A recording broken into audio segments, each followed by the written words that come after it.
কুকুরে কুলে জন্ম নিয়ে বাবা তাদের যদি চৈতন্য হয়, আর আমরা মনুষ্য কুলে জন্ম নিয়ে বাবা মহাপ্রভু শেখাচ্ছে এই তো এসে গেছো, আর একটু গেলে ভগবানের চরণ। তাই তোমার চৈতন্য মহাপ্রভু বারবার শিক্ষা দিচ্ছে, ওরে কলির জীব কৃষ্ণ ভজন কর, কৃষ্ণ সাধন কর, আর কৃষ্ণ চরণ আশ্রয়ে যদি কেউ থাকতে পারে তার কোনো দিন বিপদ হতে পারে না। যদি বলেন বাবা এই কথাটা আমি বলছি, বলে না, দেখেন প্রমাণ আছে বাবা। পঞ্চ পাণ্ডব বনবাসে কালে যখন দ্রৌপদী ওই যে জঙ্গলের পাতা গুড়িয়ে শাকসিদ্ধ অন্ন পেত, তাই না, শাকসিদ্ধ অন্ন সেবা করত, তাহলে এই জায়গাটাই বাবা একটু মাথায় আসে না, যাদের সঙ্গে কৃষ্ণ রয় তাদের কি দশা হয়। তাহলে কি আপনারা মনে করেন কোনদিন কৃষ্ণ ভক্ত বড় লোক হতে পারে? পারে? পারবে না। কৃষ্ণ ভক্ত কোনদিন বাবা পাথর সেটিং ঘর করবে না। কৃষ্ণ ভক্ত কোনদিন তিনতলা বাড়ি হাঁকাবে না। কৃষ্ণ ভক্ত যদি হও প্রকৃত বাবা দিনহীন পথের ভিখারি কাঙাল হয়ে যাবে। যেটা ভাগবতে সুদামা ঠাকুর হলো, মহাভারতে বিদুর হলো, রাজ সম্পত্তি থাকা সত্ত্বেও বিদুর সবকিছু ত্যাগ করে দিয়ে চলে গিয়েছে। কেন কেন? বিদুর একটাই কথা বলেছিল, যেখানে নারীর সম্মান থাকে না সেইখানে তো বিদুর থাকবে না। সবকিছু ত্যাগ করে দিয়েছিল। দুর্যোধনকে বলেছিল তোমরা শান্ত হও, তোমাদের এই উদ্ধতের জন্য একদিন না একদিন ঠিক পতন হবেই হবে। আর যেখানে বাড়ির কুলবধূকে সম্মান করা না হয় সেখানে তো এই বিদুর থাকবে না।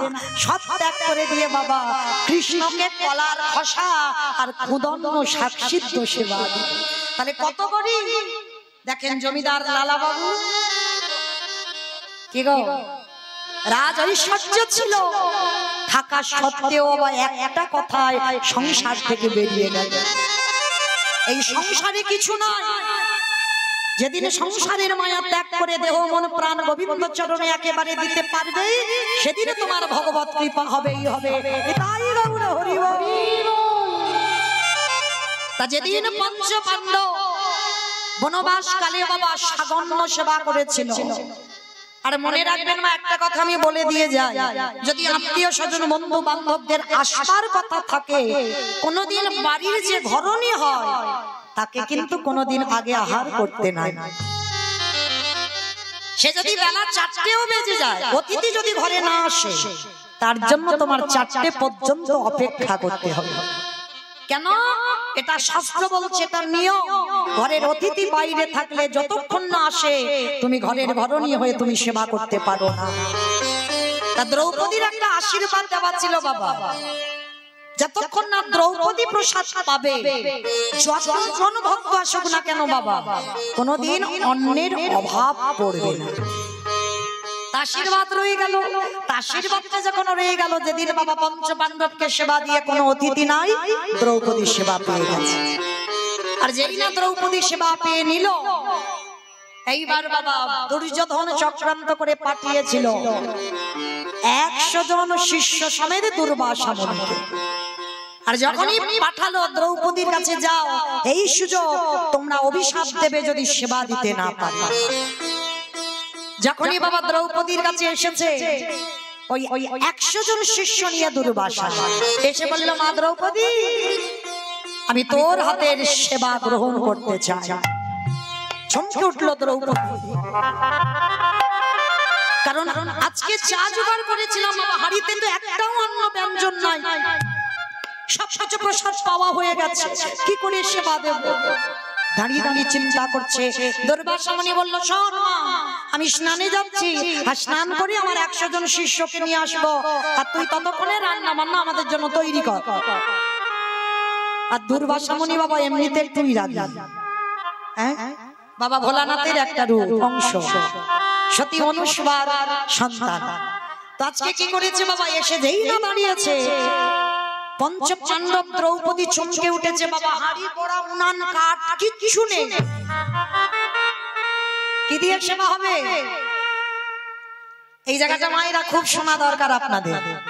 অনুভব করতে পারবেন। কিচ্ছুটি নেই, 100 জন শিষ্য আর দুর্বাসা এসেছে, সেবা দেবে কি? ওই যে বললাম, যাদের সঙ্গে কৃষ্ণ রয় তাদের কি কোনোদিন বিপদ হয়? কিন্তু একটাও অন্য ব্যঞ্জন কিচ্ছু নাই, উনান নাই, হাড়ি পোড়া নাই, তাহলে রান্নাটা হবে কি করে? দ্রৌপদী নিরজনে বসে বসে খাচ্ছে সখারে। ওরে আগে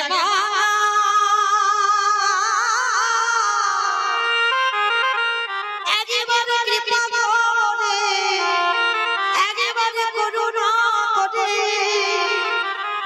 তুই একেবারে দর্শন দে। ভগবান কৃষ্ণকে সখা বলে ডাকতো, আর কৃষ্ণ আমার দ্রৌপদীকে সখী বলে ডাকতো। তা যেই না সখী ডেকেছে বাবা, সঙ্গে সঙ্গে আমার সখা কৃষ্ণ এসে হাজির। কি বাবা সখী, এ সময় হঠাৎ তুমি আমায় ডেকেছো কেন? ভগবান কিন্তু জানে যে ভক্ত কেন ডেকেছে, সেটা কি জানে না? সব জানে। তা ভগবান চালাকি করে বলছে, সখী পরে শুনবো তোমার কথা, পরে শুনবো, এখন আমার বড্ড খিদে পেয়েছে, কিছু খেতে দাও না। সখা তুমি আমার কথাটা শুনবে তো, তারপরে তোমার কথা। না, আমি তোমার কথা আগে শুনবো না, তুমি আগে আমার কথা শুনবে। আমার খিদে পেয়েছে, তুমি খাবার ব্যবস্থা কর। সখা আমি যদি না বলি তো তুমি জানবে কি করে? কৃষ্ণ বলছে, ঠিক আছে বেশ, বলো সখী কি বলতে চাও? সখা তুমি যে আমার কাছে খেতে চাইছো, বলো না, আমি তোমায় কি দিয়ে সেবা দেব? আমার ঘরে যে অন্ন ব্যঞ্জন পড়েছিল সবে যে খাওয়া হয়ে গেল, আরে যে কিছু না, আমার দুয়ারে 100 জন শিষ্য দুর্বাসা এসেছে, স্নানে গেছে, স্নান করে আন্নিকেশ্বরী এক্ষুনি সেবায় আসবে, বলে দাও সখা আমি তাদের কি দিয়ে সেবা দেব? ওই জন্য তুমি তোমায় ডেকেছি, তুমি এসে আমার কাছে খেতে চাইছো। বলো তুমি কেন খেতে চাইছো আমার কাছে, আমি কি দেব? ভগবান বলছে, দাঁড়াও দাঁড়াও দাঁড়াও, অত অধৈর্য হয়ে আগে শান্ত হও, শান্ত হও, আমি আছি তো, তোমার চিন্তা কিসের? আচ্ছা সখী আজকের কি প্রসাদ পেয়েছো? বলে কেন, আজকের আমি একটু ওই অন্ন আর শাক সিদ্ধ, আর কিছু পাওনি? না সখা, আর কিছু জোটেই না তো পাবো কি করে? ঠিক আছে, আচ্ছা সখা আমার কাছে তো কিছু নাই, আমি তোমাকে দেব কি করে? সখী একেবারে হাঁড়িটা খুলে দেখো, একটাও কিছু পড়ে নেই। সখা তুমি কি আমার সঙ্গে মজা নিচ্ছ? বলছি তো কিছু নেই, তোমাকে কি দেব? আরে বাবা দেখো না কি আছে। এইবারে ভগবান আমার হাঁড়িটা খুলে, যেই না করুণার হাতটা দিয়ে যখনই একটা অন্ন তুলে নিয়ে ভগবানে মনে মনে বললেন, সখী গো যে আমার চরণে দেহ মনে প্রাণ সরে দেয়, যে আমার বলতে জীবনে আর কিছু না রাখে, যে একেবারে মতো আত্মসমর্পণ করে দেয়, আমি যে তাকে চরণে ছাড়া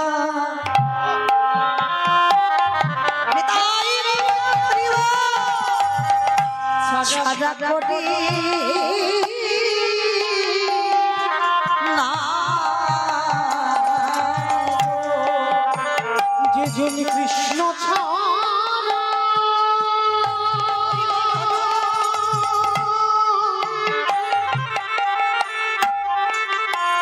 যে যিনি কৃষ্ণ ছাড়া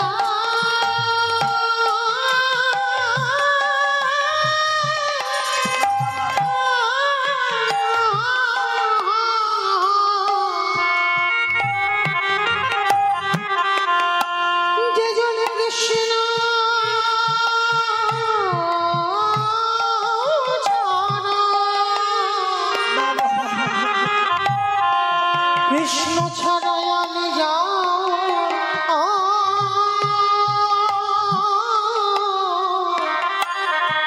জানি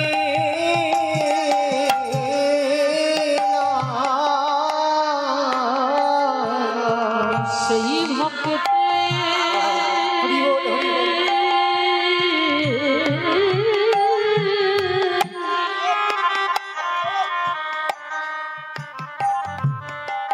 চরণ ছড় নন করে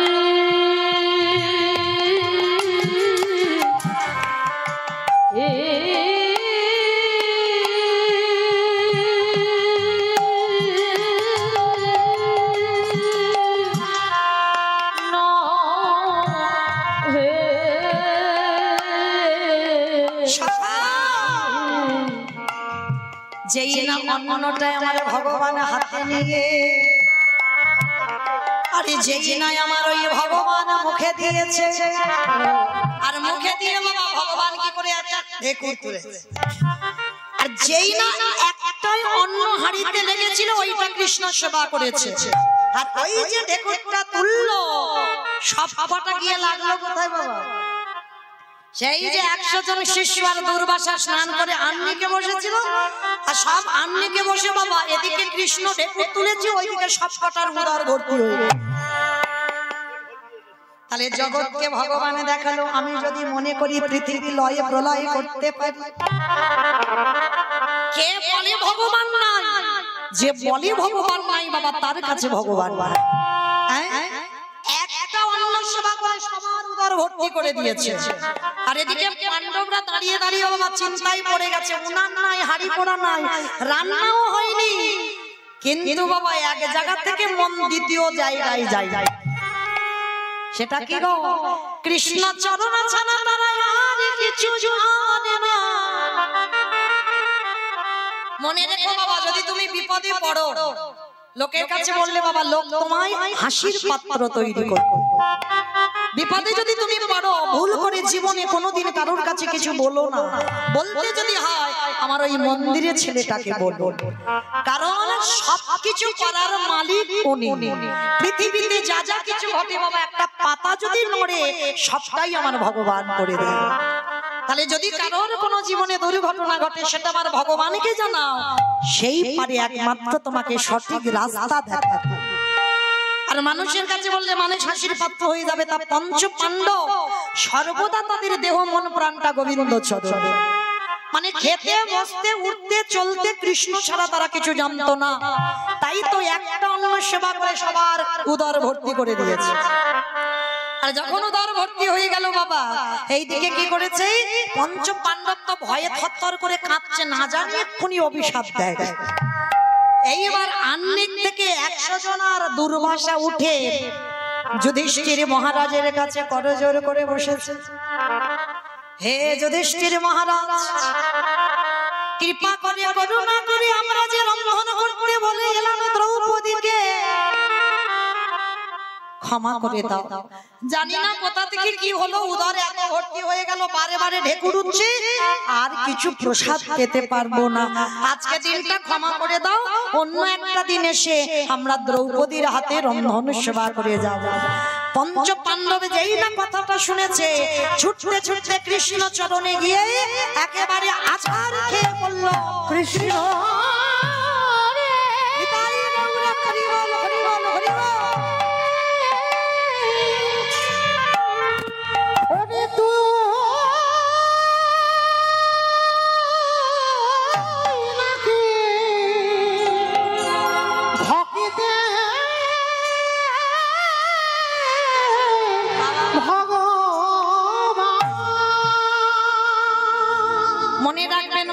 সময় থাকতে থাকতে তার চরণটা ধরো, যেন অন্ধ ধৃতরাষ্ট্রের মতো বাবা অসময়ে তার চরণ ধরো।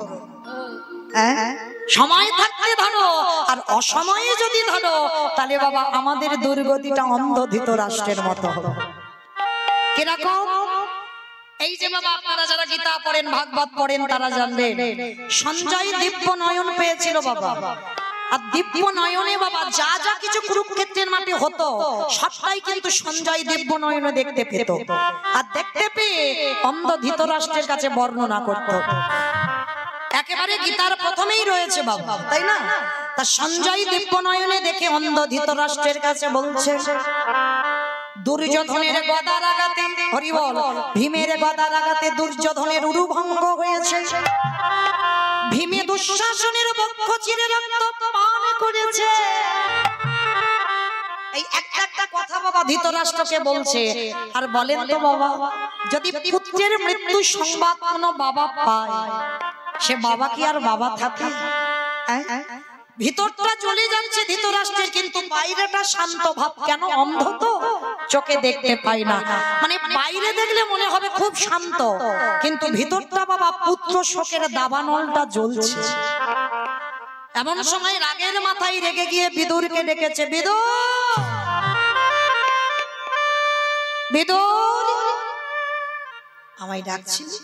বিদুর, তুমি একবার মধ্যম পাণ্ডব ভীমকে ডেকে দাও তো। যেই না বলেছে ভীমকে ডেকে দাও, তা বিদুর খবর দিয়েছে পঞ্চ পাণ্ডব চলে এসেছে। যুধিষ্ঠির প্রণাম করেছে জ্যাঠামশাইকে, তা অন্ধ তো সর্বাঙ্গে হাত বুলিয়ে দিয়েছে। আমি তো যুধিষ্ঠিরকে ডাকিনি, আমি ডেকেছি ভীমকে, ভীমকে ডেকে দাও। তা পাশে ছিল বাবা ভীম, সবে প্রণাম করতে যাবে, আজ চতুরের চূড়ামণি প্রাণে গোবিন্দ ঠেলা দিয়ে ভীমকে ঠেলে সরিয়ে দিয়েছে। আর সরিয়ে দিয়ে বাবা কিরকম চালাক দেখেন আমার ভগবান, একটা ভীম দাঁড় করিয়েছে। আর যেই না ভীমকে দাঁড় করিয়েছে, অন্ধ ধৃতরাষ্ট্র বাবা ভিতরে যে আগুনটা জ্বলছে পুত্র শোকের দাবানল, আর ওই আগুনে জর্জরিত হয়ে একেবারে ভীমকে বুকে জড়িয়ে ধরে।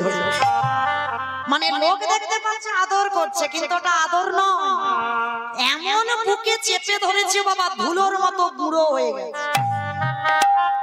তাহলে এই জায়গাটা বাবা একটু অনুভব করতে পারছেন দুর্যোধনের ওই ধৃতরাষ্ট্রের বাবা শরীরে কত ক্ষমতা ছিল, কত বল ছিল। 10,000 হাতির ক্ষমতা ছিল অন্ধ ধৃতরাষ্ট্রের শরীরে। একবার যদি কুরুক্ষেত্রের মাঠে নামতো বাবা, কোনোদিন 5 জন জয়ী হতে পারত। তা আগে থেকে তো ভগবান সিস্টেম করে বাবা যার জন্য অন্ধ করে বসিয়ে রেখেছে, কিন্তু শরীরের ক্ষমতাটা 10,000 হাতির বল। তাই এবার ভীমকে বুকে ধরে এমন আদর করেছে বাবা, সে ধুলো হয়ে গেছে। এই জায়গাটা বাবা আপনাদের একটা জিনিস শিখিয়ে দিয়ে যায়। প্রত্যেকটা মানুষ, আমরা মনুষ্য জীবনে আছি তো, পাপ ফেললেই অপরাধ, অপরাধ নয়? আর দেখবেন কোন কোন মানুষ ভুল বশত ভুল করে একটা অন্যায় করে ফেলে, ভুল বশত একটা অপরাধ করে ফেলে। হয়তো বাবা ওটা কথাটা বলা উচিত নয়, কথাটা আমি ঠিক করিনি বা ঠিক বলিনি, কিন্তু বাবা রাগের মাথায় বলে ফেলেছি।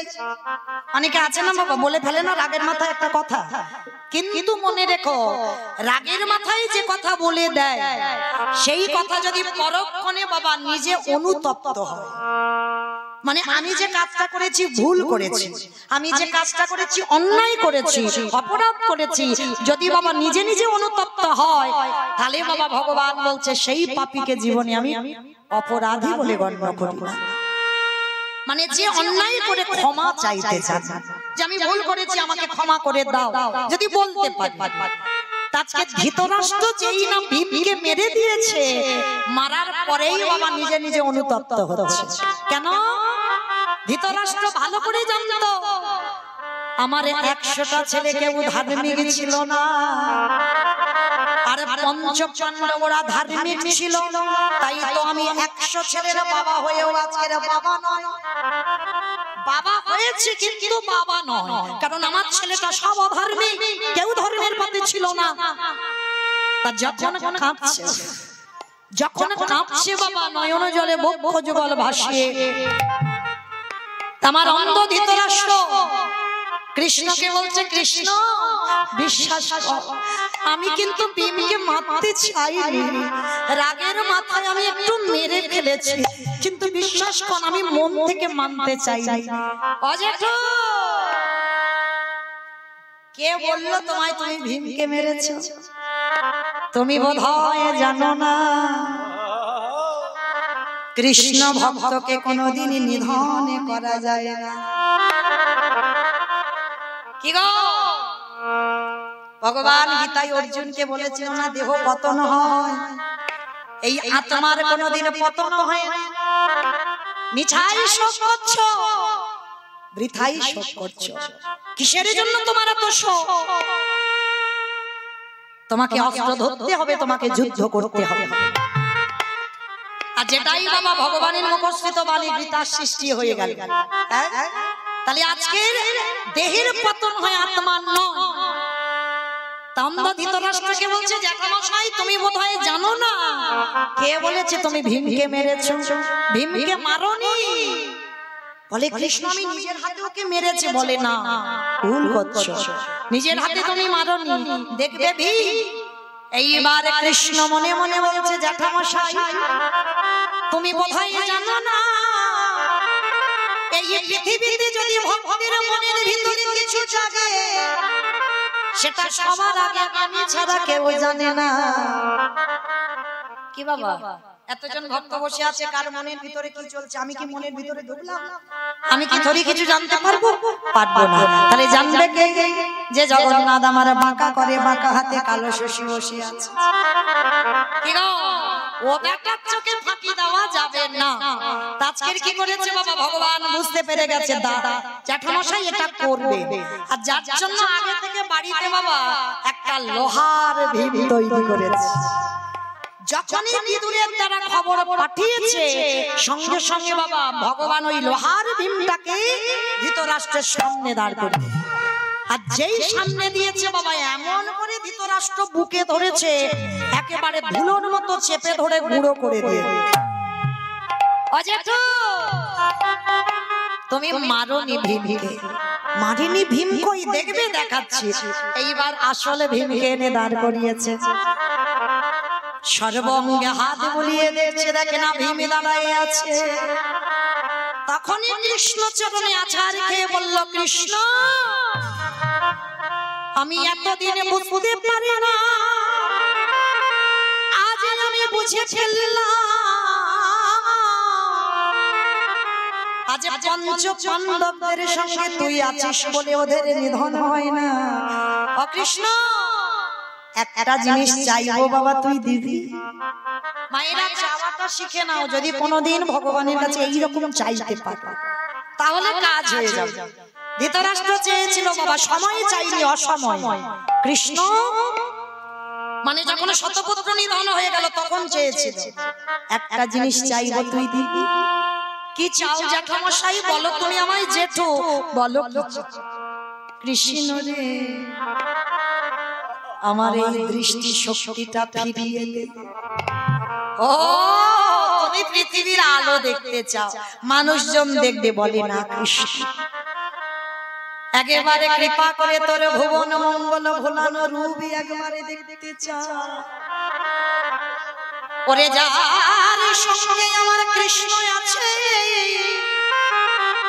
একবার ওই রূপটাই আমি দর্শন করব। ঠিক আছে জেঠু দিচ্ছি। করুণার হাতটা যেই না ধৃতরাষ্ট্রের চোখে বুলিয়ে দিল, আর যেই না পরশ করেছে ধৃতরাষ্ট্রের দৃষ্টি ফিরে এসেছে। সাক্ষাতে দেখলো আমার কৃষ্ণ দয়াময় দাঁড়ায় আছে। কৃষ্ণ আর একটা জিনিস, আবার এই তো তুমি চোখ চাইলে চোখ দিলাম, আবার চাইছো, একটা চাওয়া ঠিক নয় জেঠু। আচ্ছা ঠিক আছে, আর একটা চাইবো, আমি কথা দিচ্ছি জীবনে আর চাইবো না। আর একটা জিনিস দে। বলো জেঠু কি? দে দে আমার অন্ধ ঘরে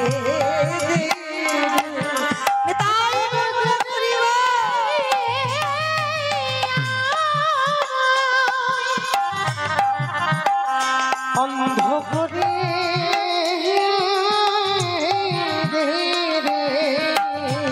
ওরেছে নয়নে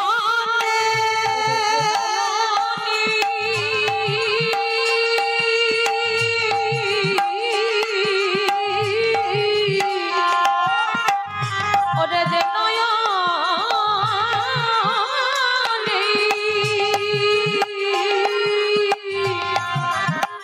আমারে কৃষ্ণ দেখা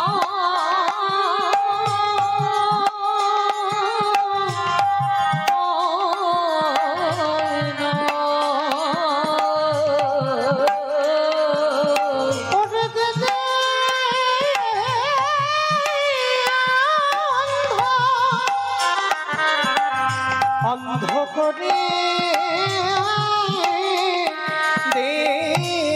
কৃষ্ণ আমায় অন্ধ করে দে। ও জেঠু তুমি তো চোখ চাইলে, আমি চোখ দিলাম, আবার চোখ নিয়ে বলছে আবার ও চন্দ করে দিতে কেন? কৃষ্ণ এই পাচ্ছে কি নয়নে যদি কেউ একবার কৃষ্ণ দেখে ফেলে, তারই তো জীবনে আর কিছু দেখতে ভালো লাগে না। তাই তোরে চরণে নিবেদন, শেষ বেলার মতো আমায় অন্ধ করে দেই। যে চোখে আমি তোকে দেখে ফেলেছি, এই চোখে যেন জীবনে আর কাউকে দেখতে না হয়, এই মনে যেন আর কাউকে দিতে না হয়। কৃষ্ণ রে শেষের দিনে তোর চরণে আমার নিবেদন, সময়ে থাকতে থাকতে তোরে বুঝতে পারলাম না, আরে অসময়ে যখন এসে দাঁড়িয়ে গেলাম, ওরে কৃষ্ণ যেন চরণে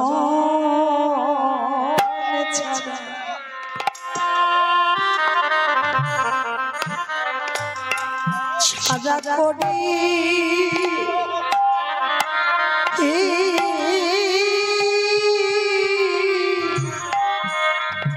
করিস না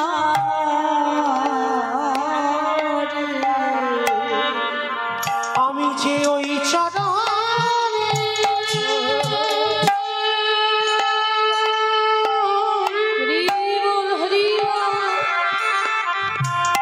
আমি যে ওই চরণে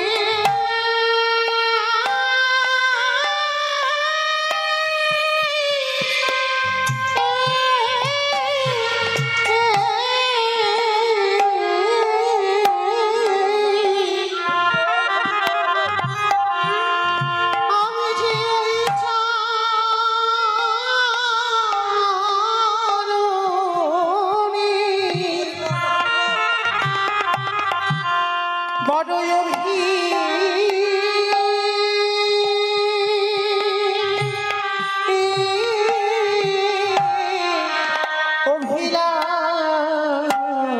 অভিলাষী কৃষ্ণ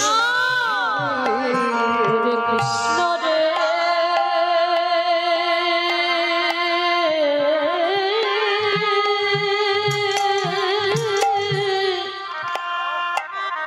ওরে কৃষ্ণ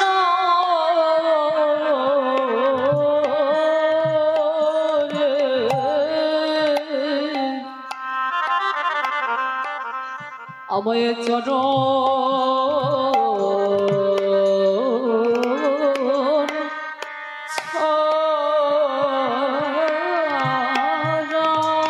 আমি তোর কাছে কিছু চাই না, ছাড়া করো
যেন প্রতি জন্মে জন্মে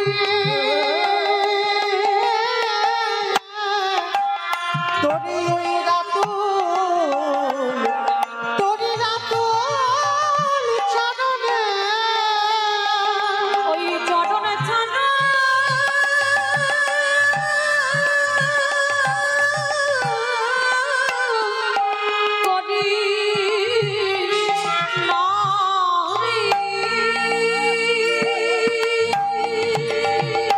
ওরে কৃষ্ণ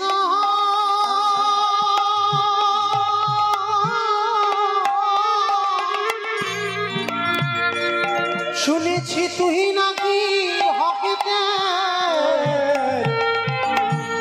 ভক্তের ভগবান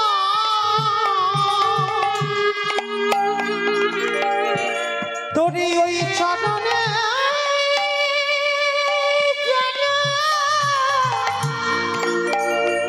চরণে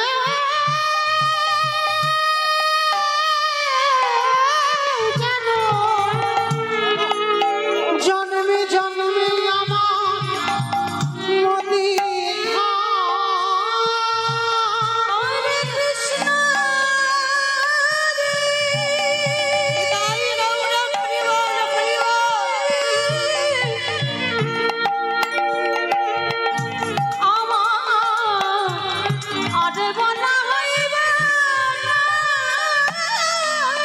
হরিবল হরিবল হরিবল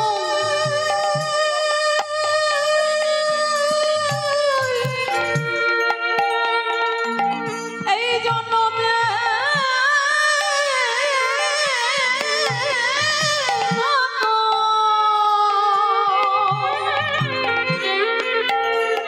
তোর চরণে নিবেদন করে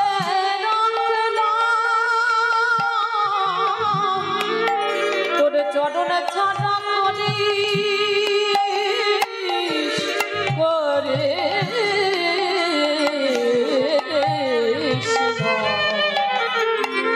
হরে কৃষ্ণ রে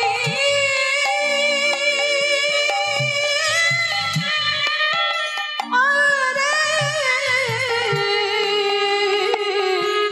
কৃষ্ণ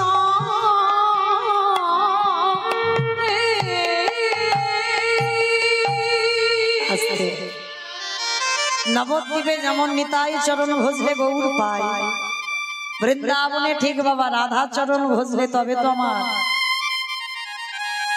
কৃষ্ণ চরণ মিলবে। মনে রেখো মা, আমার কিশোরীজিকে আগে ভজন করতে হবে হ্যাঁ, বৃন্দাবনের মাটিতে। জানেন জগন্নাথ নামে একজন ভক্ত ছিল, বাবা মা ছোটবেলায় ছেলেটার নাম রেখেছিল জগন্নাথ। এখন তো আর এসব নাম টাম রাখে না বাবা, সব সিনেমা সিরিয়াল দেখে আর তাদের নামগুলো ছেলে মেয়েদের রাখে।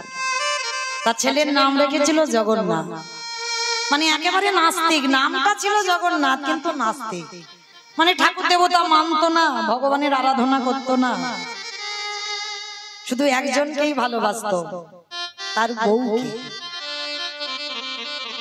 আর তার বউটা বাবা ভক্তিমতী ছিল, ভগবানের সর্বক্ষণ সেবা পূজা করত। আর তার বউয়ের নাম কি ছিল জানো? কিশোরী। একটু আস্বাদন করবেন বাবা, যারা মানে খুব বউকে ভালোবাসে। এই কিশোরীকে ভালোবাসতো, আর কাউকে ভালোবাসতো না। মানে কিশোরী মানে তার বউ, মানে রাধারণী কিশোরী নয়, মানে কিশোরী ছিল তার বউ। বউকে এতটা ভালোবাসতো মানে সেটা বাবা মুখে বলা যাবে না। মানে দোকান ছিল, দোকানে বাবা থাকতো, মানে 1000 বার, মানে দিনে 10-11 বার হয়ে যাবে বাড়িতে আসবে, মানে কোনো ছলে বলে, মানে বউয়ের মুখ না দেখলে থাকতে পারে, মানে ছলে বলে তাকে আসতেই হবে। কোন সময় বাবা ইচ্ছা করে দোকানের চাবিটা ফেলে যাচ্ছে, মানে আবার দ্বিতীয়বারে আসতে হবে, এই যা চাবিটা তো আনতে ভুলে গেছে, কিন্তু বাবা চাবিটা ফেলে এসেছে ইচ্ছা করে। কেন? যাতে বউটার মুখ একবার দেখতে চায়, মানে একেবারে চোখে হাজার। তা এতটাই বউকে যখন ভালোবাসে, আর বাঁচতে বাঁচতে বাবা একদিন বাবা দৈব দুর্ঘটনা, স্বামী আছে দোকানে বাবা, হঠাৎ দুর্ঘটনা সেই কিশোরীর মৃত্যু হয়ে যায়। তা কিশোরী মৃত্যু হয়েছে সেটা তখনও জগন্নাথ জানতো না। আজকে জগন্নাথ কি করেছে, সারা দিনে তো 10-11 বার হয়ে যায় বউকে দেখতে আসে, তো আবার এসেছে বাবা দেখতে। আর দেখতে এসে বাবা দেখে না বাবা মাটিতে মুখ ঢুকে পড়ে আছে। কি কিশোরী, তোমার কি হয়েছে? তুমি এমন করে মুখ ঢুকে পড়ে আছো কেন? তাড়াতাড়ি করে জগন্নাথ গিয়ে বাবা বুকে করে তুলে নিয়েছে, নিয়ে বাবা দেখে না দেহটা শীতল, নাসিকায় হাত দিয়ে দেখছে নিঃশ্বাস পড়ছে না, মানে কিশোরী শেষ নিঃশ্বাস ত্যাগ করেছে। চিৎকার করে ডাক দিল, কিশোরী। বুকে করে নিয়ে কাঁদছে পাগলের মতো, আর কেউ ছিল না। সারাদিনে বাবা শুধু কিশোরী কিশোরী বলেই যায়। 3 দিন হয়ে গেল বাবা বউকে ছাড়ছে না। এবার পচা গন্ধ বেরোচ্ছে, বাড়িতে গ্রাম দূষিত হয়ে যাবে। গ্রামের লোকজনেরা সবাই এসেছে, জগন্নাথ তুই এবার তোর বউয়ের দেহটা ছাড়, আমরা দাহ করতে যাব। না, ওকে ছাড়া যে আমি একটা দিন থাকতে পারবো, আমার কিশোরীকে আমার কাছ থেকে নিয়ে যাব না। কিন্তু বাবা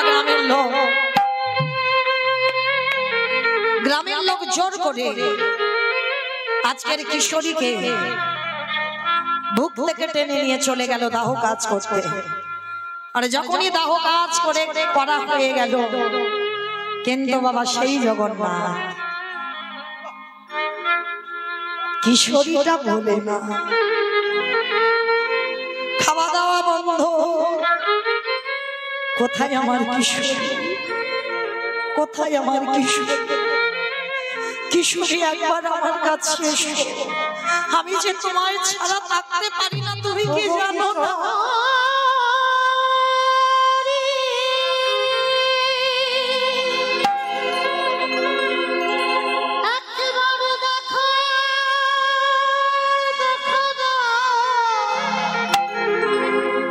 ওগো কিশোরী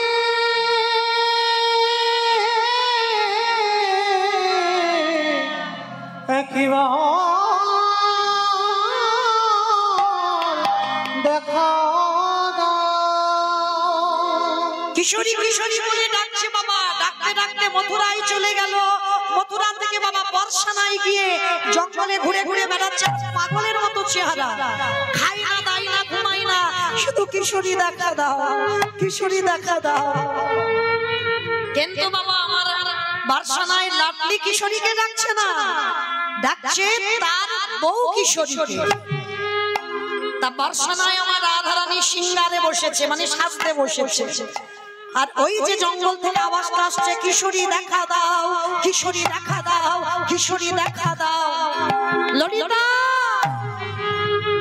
ললিতা, কে কে আমায় কিশোরী কিশোরী বলে ডাকছে? আমার যে হৃদয়টা ব্যাকুল হয়ে উঠেছে, আমি যে থাকতে পারছি না। কার এমন আকুল প্রাণে ডাক, কার হৃদয়ে জুড়ানো ডাক? ললিতা, বিশাখা, একবার দেখে আই কি আমায় কিশোরী বলে ডাকছে। ললিতা বলছে তোর মাথাটা গেছে, তোকে ডাকবে কেন? তোকে ডাকেনি, ও একটা লোক, তার বউ মরে গেছে অনেকদিন আগে, তার বউয়ের নাম কিশোরী। আর কিশোরী কিশোরী বলতে বলতে সে সারা মনে মনে ঘুরে ঘুরে বেড়াচ্ছে তার বউকে পাবে বলে। তোকে ডাকেনি ললিতা,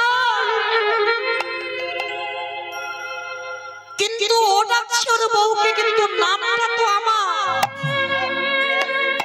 ওই নামটা আমার, ওই নামটা ওর বউয়ের নাম। তুই একবার আমার ভক্তকে আমার কাছে, রাধে তুই কি বলিস? ও নাস্তিক, ও কোনোদিন কৃষ্ণ ভজন করেনি, কোনোদিন তোর চরণ ভজন করেনি, কোনোদিন মন্দিরে যায়নি, কোনোদিন সেবা পূজা করেনি। আর তুই বলছিস কিনা ওকে আনবো তোর কাছে, তোর চরণে? অসম্ভব, এটা হতে পারে না রাধে। রাধারানী বললেন ললিতা মা,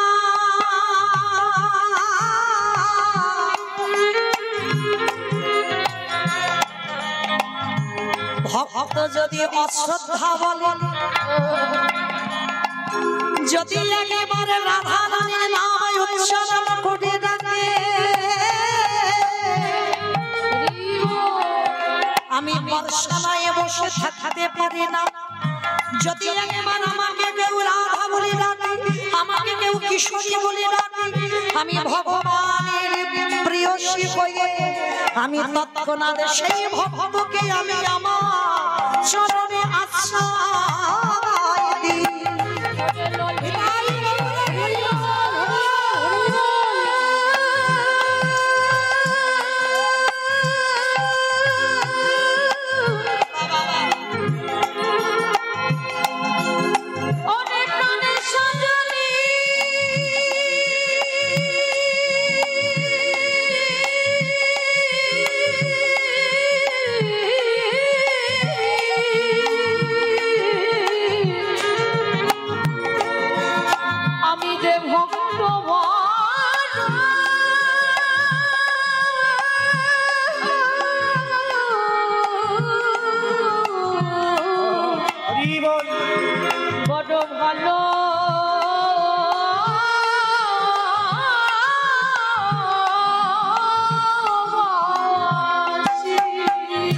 ললিতা রে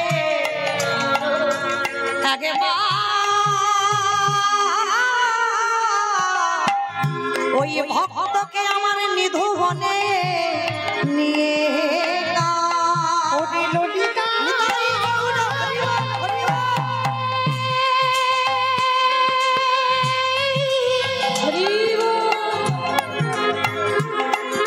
তুই আমার ভক্তকে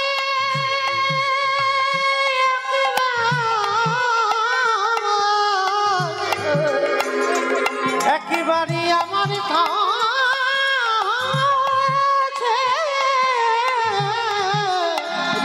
নিয়ে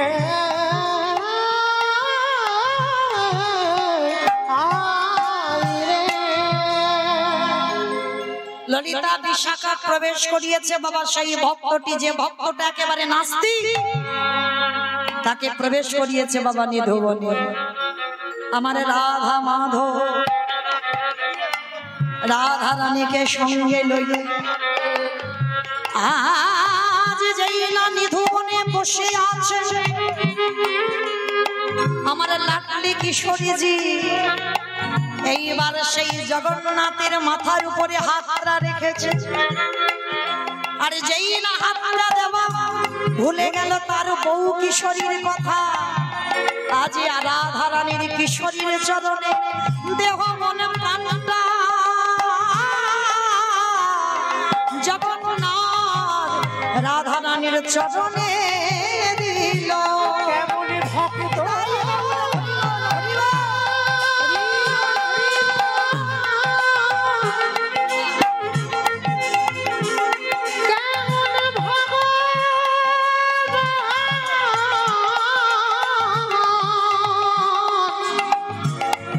ওরে এমন ভক্ত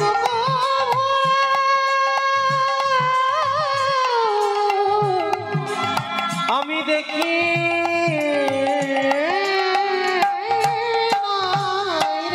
আস্তে তাহলে মনে রেখো মা, যদি ভগবানের নামে কারোর নাম হয়, আমার কিশোরীর নামে যদি কারোর নাম হয়, সেই নামও যদি উচ্চারণ করে তুমি ভালোবাসো, কোনো না কোনো দিন তোমার রাধারানীর কৃপা হবে।